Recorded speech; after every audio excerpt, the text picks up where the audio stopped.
setting up clinics in Zambia. We have two of them that we built from the ground up. And being a business person today. 안녕하세요. 매일매일 운동하기를 실천하고 있는 동탄 왕코입니다. 오늘은 4월 30일. 이제 4월도 끝이 났네요. 그리고 야간 근무도 끝이 났습니다. 진짜 야간은 할 때마다 진짜 네.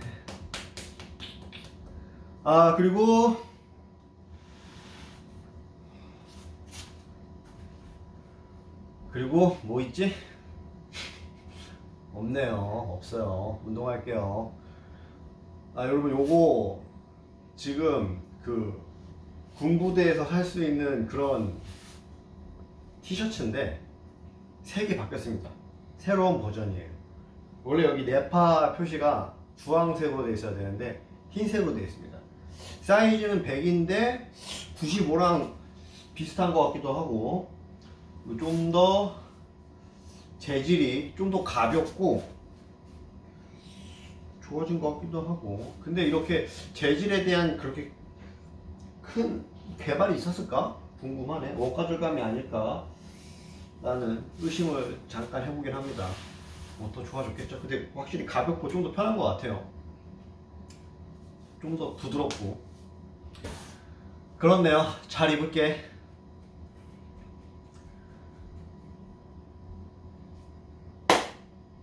운동합시다.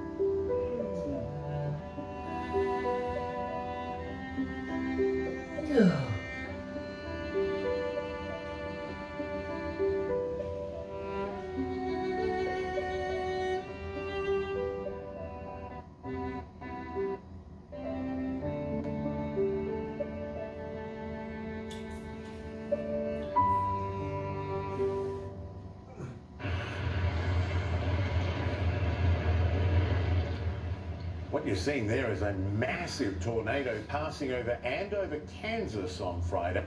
The governor has declared a state of emergency. City officials say at least a dozen people have suffered minor injuries and 50 to 100 structures have been damaged.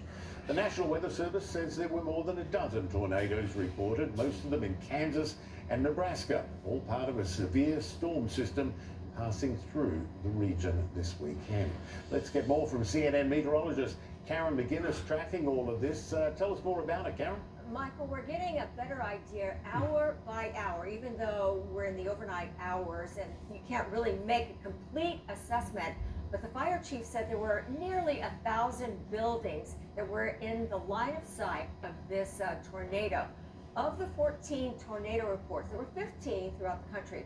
14 of those were reported in Nebraska and Kansas, and the bulk of those were in Kansas, central and eastern Kansas. Now Andover, that's about a 20-25 minute drive to the northeast of Wichita.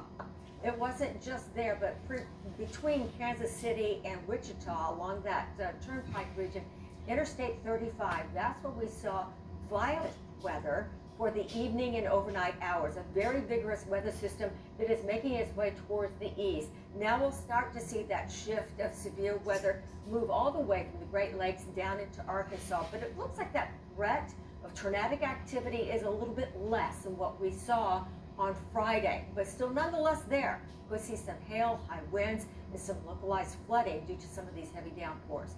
But take a look at this. This is what you're going to talk about with your friends. This video, this is from Elena Adkins. Now, she was videotaping this. She lives in Andover. Andover is a city of about 13,000 people. The power is out. They're saying a number of buildings have been damaged or destroyed. She kept her calm and videotaped this. And they're saying that no significant injuries. Actually, that was about an hour or so ago. We've had several reports of significant injuries, but the YMCA was one of the buildings that we first heard about that was severely damaged. Now, the folks there knew there was a tornado. There were tornado warnings. They took cover, and it saved their lives. People in this area are very familiar with this type of severe weather. So much so, back in 1991, 31 years ago, almost to the day, there was an F5 tornado. That's before we had the enhanced Fujita. So we'll see what happens as they coming up for tomorrow. Michael. All right, Karen, appreciate it. Thanks so much, Karen McGuinness there.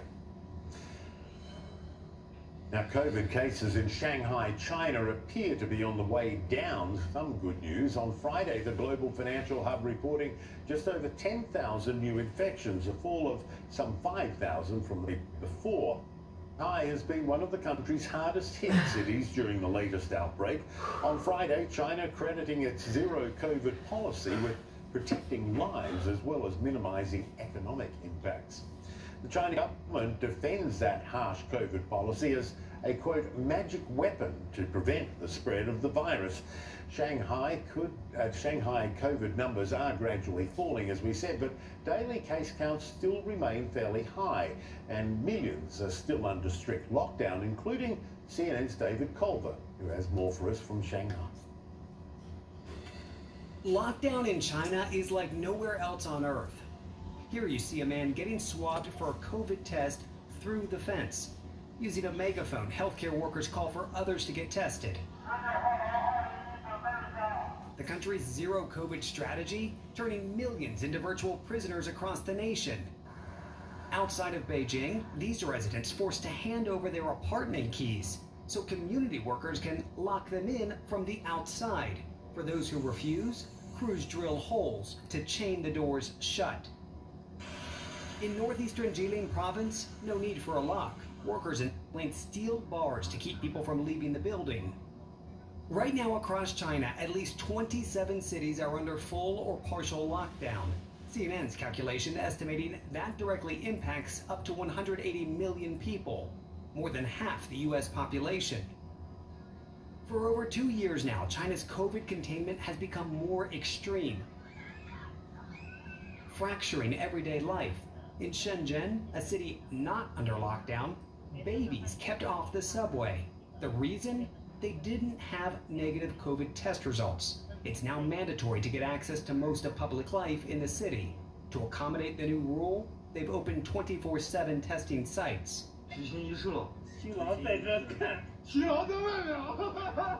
A delayed test result had this groom in Xinjiang watching his own wedding ceremony via live stream, not allowed to enter the venue, laughing off the insanity of it all. China's zero tolerance for any new cases comes from the top. President Xi Jinping's tasked Vice Premier Sun Chunlan to oversee major outbreaks. In Shanghai, that means working with the city's most senior official, Communist Party Secretary Li Qiang. Their orders are carried out by the municipal government, which runs the quarantine centers, and coordinated at local levels with thousands of communities. Those local workers are our literal gatekeepers, determining who goes in and out of each compound, facilitating food deliveries, and managing our health information. In addition to very regular PCR tests, each day we're also required to do rapid antigen tests. We then upload the results to this government app, and then we take a screenshot of that, a picture of the test, and we share it publicly with our community group chat so that all our neighbors can see we're negative. The community group chats can serve as a helpful way to source food, but also as a space to call out neighbors, sometimes becoming a witch hunt to kick out positive cases and have them sent to quarantine centers. It has become quite common for local authorities basically say we have a wartime situation and therefore we have to apply emergency measures and therefore you have to simply follow orders. It reminds some residents of the Cultural Revolution from the 60s and 70s, a painful era of political and social chaos sparked by extreme policies. Criticism of Beijing's zero strategy is not tolerated from anyone, including the son of a Chinese billionaire who was also sent to a crowded quarantine facility in Shanghai. Wang Zizhong banned from Chinese social media after criticizing the policy. His profile with 40 million followers erased, but not everyone is silenced. Back in Shanghai, many residents confined to their homes, adding to the growing chorus of dissent. As COVID cases surge across China, millions now sentenced to lockdown. The release date? Unknown. David Culver, CNN, Shanghai. Now, American parents hoping to vaccinate their young children against COVID could soon get their wish. According to the latest meeting scheduled by the US Food and Drug Administration, a COVID vaccine for kids under 5 could come as soon as June. The agency's Vaccine Advisory Committee will review data from Moderna and Pfizer and discuss whether their emergency use authorizations for young children should be approved. From there, the CDC would have to sign off on the authorization before shots could start going into young arms. A Taliban police spokesman says at least 10 people are dead and 30 wounded after an explosion at a mosque in Kabul after Friday prayers. Witnesses say the death toll likely much higher than that. This is the latest in a series of deadly blasts that have rocked several Afghan cities over the last 2 weeks. Around 300 to 400 people were there performing rituals when the blast went off. I helped carry 10 to 15 wounded people and 3 who were killed to vehicles. Many of the injured and martyred are still being evacuated from the air. There are many casualties. Most of the recent attacks were claimed by an ISIS affiliate, but so far no one claiming responsibility for this explosion. A member of the ISIS terror cell called the Beatles will spend the rest of his life in prison on 2 continents. In September, Alex Andacotti pleaded guilty to his involvement in kidnappings that led to the deaths of American, Japanese and British citizens in Syria. He will serve 15 years in an American prison, then serve the rest of his term in the UK. Some stunning video coming into CNN following a building collapse in the city of Changsha in southern China.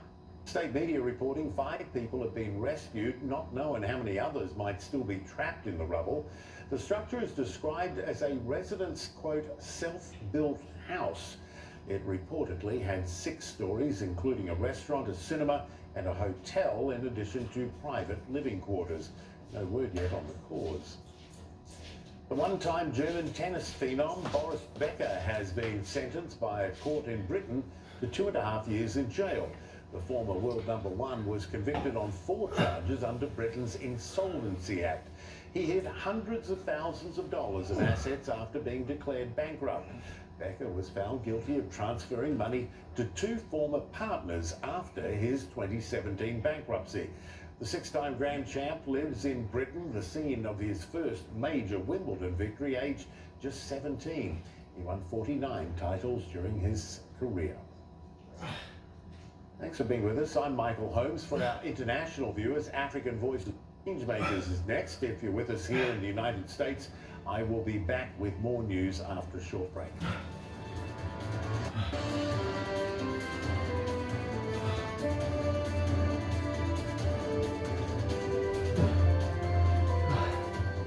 Sunday, he's Ukraine's second most powerful man. President Zelensky's top aide, Andriy Yermak, joins Fareed as the battle with Russia intensifies. What's his country's path to victory? Fareed Zakaria, GPS, Sunday on CNN. Business never sleeps. As the sun sets in Seoul and Shanghai, deals are signed in Dubai, and Europe is already in play. New York prepares to make its first move. I'm Julia Chasley, journalist, global market analyst, and host of CNN's First Move. Join me in the financial capital of the world for a market-moving perspective on the new influencing global culture and finance. I'll speak to newsmakers, risk takers, and the ultimate game changers. Bold moves, big deals, winning trades. It's all right here. Make CNN your your first move. First Move with Julia Chatterley. Weeknights on CNN.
When you travel the world, make sure the world travels with you.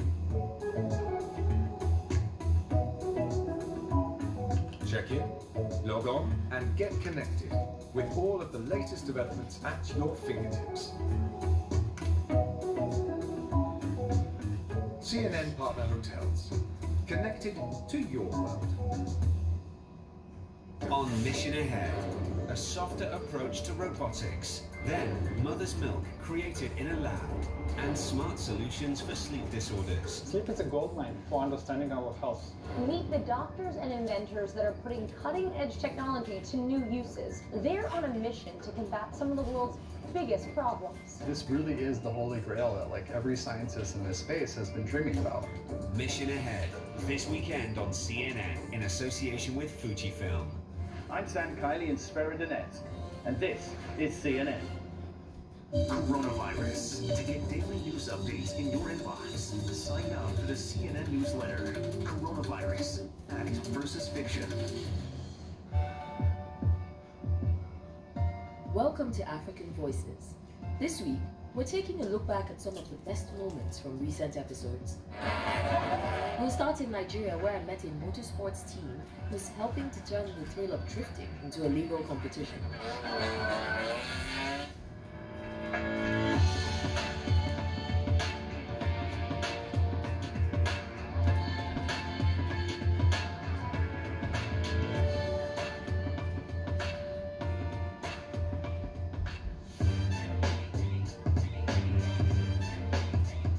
Safety first? Yes, yes. Let's do this. So where's my seatbelt? How do I wear this? Right behind you. Yes.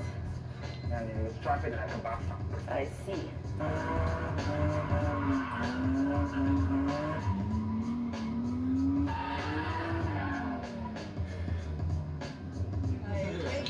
That was so good.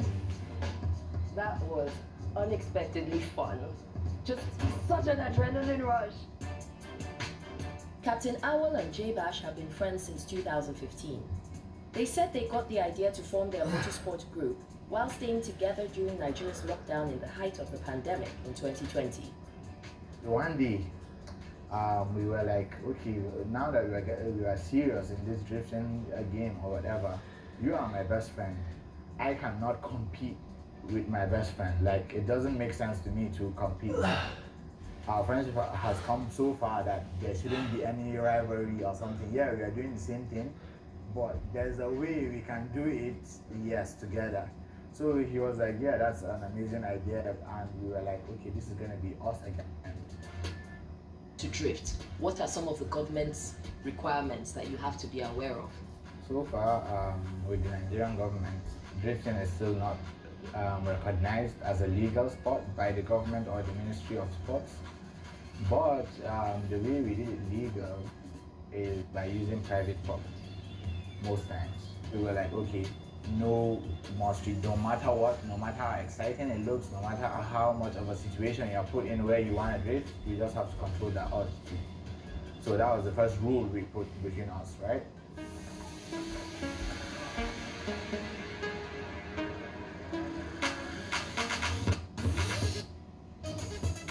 In December 2021, we were at the Fanfaro Auto Fest with Jay Bash, one of the drivers on the Drift Hunters team. He describes this competition as Nigeria's biggest drifting tournament. If you go to Fanfaro Auto Fest, then you'll be like the top drivers, because not everybody goes there. Not all drivers take their cars to Ibadan to compete.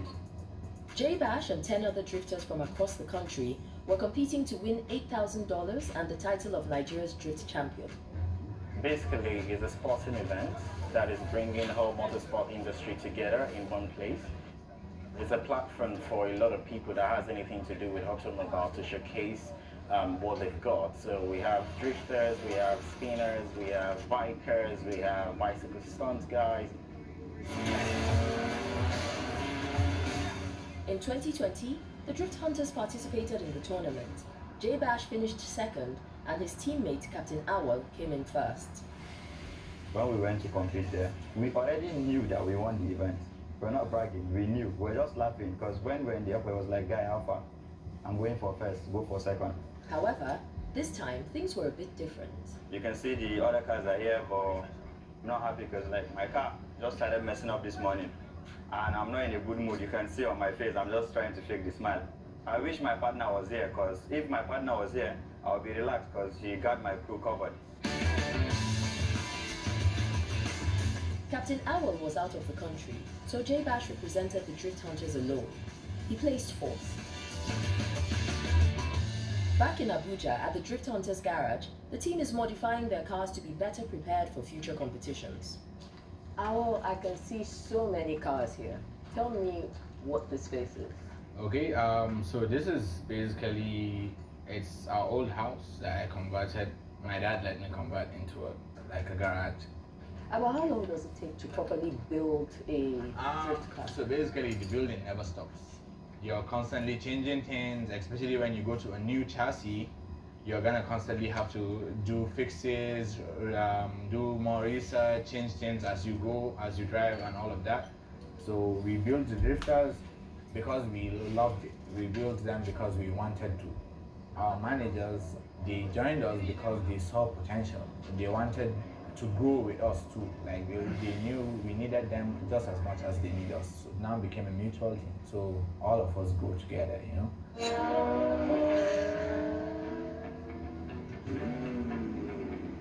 This potential is what inspired the team to start working on what might be their most ambitious project yet. About our drift movie, we started shooting it last year.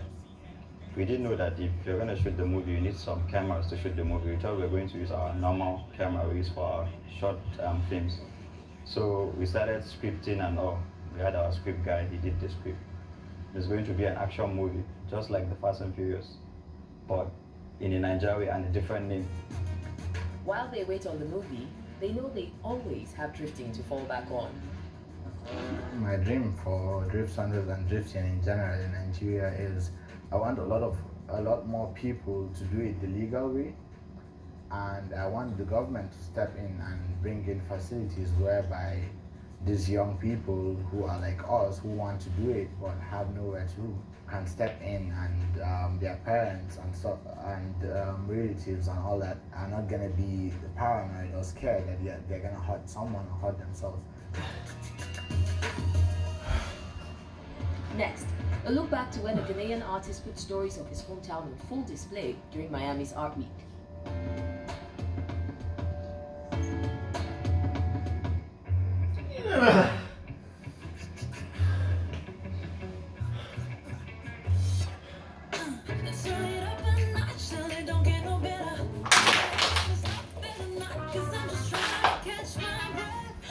This